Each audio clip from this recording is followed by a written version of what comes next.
Ce n'est pas de mon fait, du coup, deuxième petite vidéo qui va compléter la première. Je vais tirer sur 5 bouteilles d'eau pour voir avec un dévastateur ce que ça donne.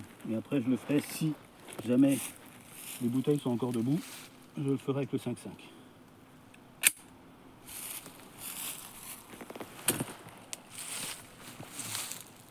On se concentre.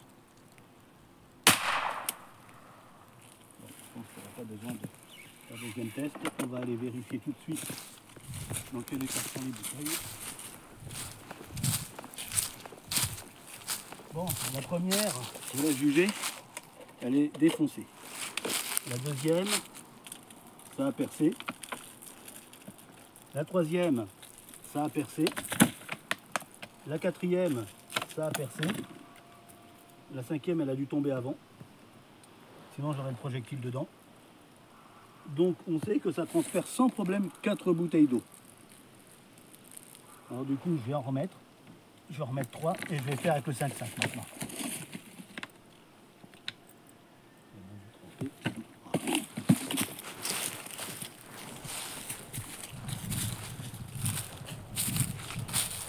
vais en prendre même 4 du coup. On va essayer de les remettre pour ça. C'est pas évident avec un terrain en face.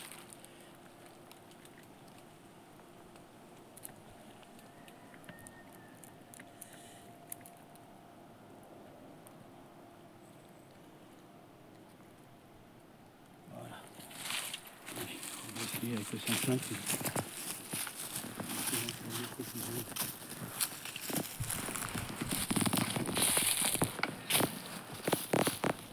On passe derrière.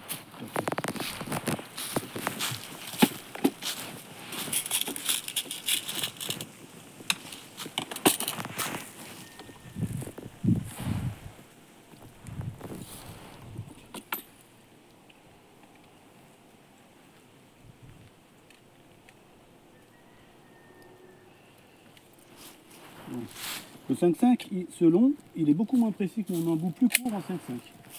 Ne me demandez pas pourquoi, je ne sais pas. Mais il devrait être plus précis, mais c'est pas le cas. Bon, on voit que ça coule. On va aller voir tout de suite. De toute évidence, j'ai touché.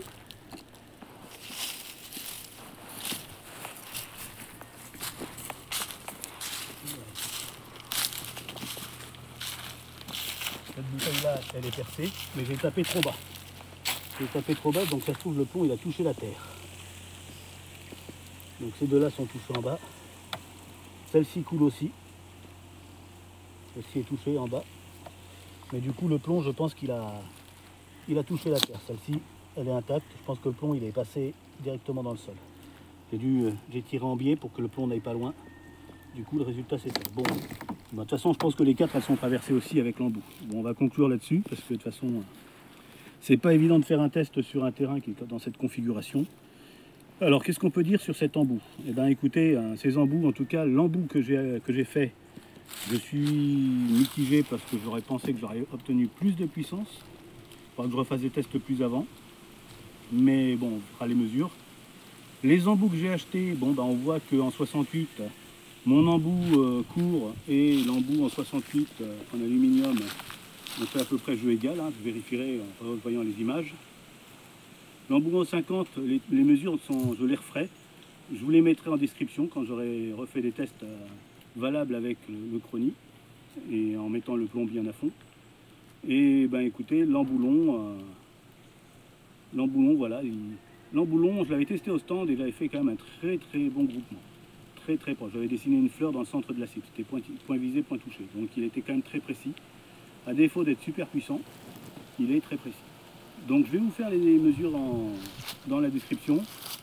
Je rajouterai plus tard des tests, les vitesses réelles et l'énergie cinétique avec le calibre 50, quand j'aurai refait les tests, hein, parce qu'il faut que je redescende, que je retourne chez moi, etc., récupère le matériel.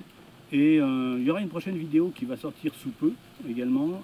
Ça concerne des sparklettes CO2 qui s'appellent Marshall, les Black Power, qui sont soi-disant 25% plus puissantes que celles du marché. Je ferai donc un test avec un Vesta, avec les standards et ces sparklettes là, et on verra si c'est publicité mensongère ou si c'est en effet quelque chose d'avéré. Voilà. Je conclus cette vidéo, merci de l'avoir regardée et à très bientôt.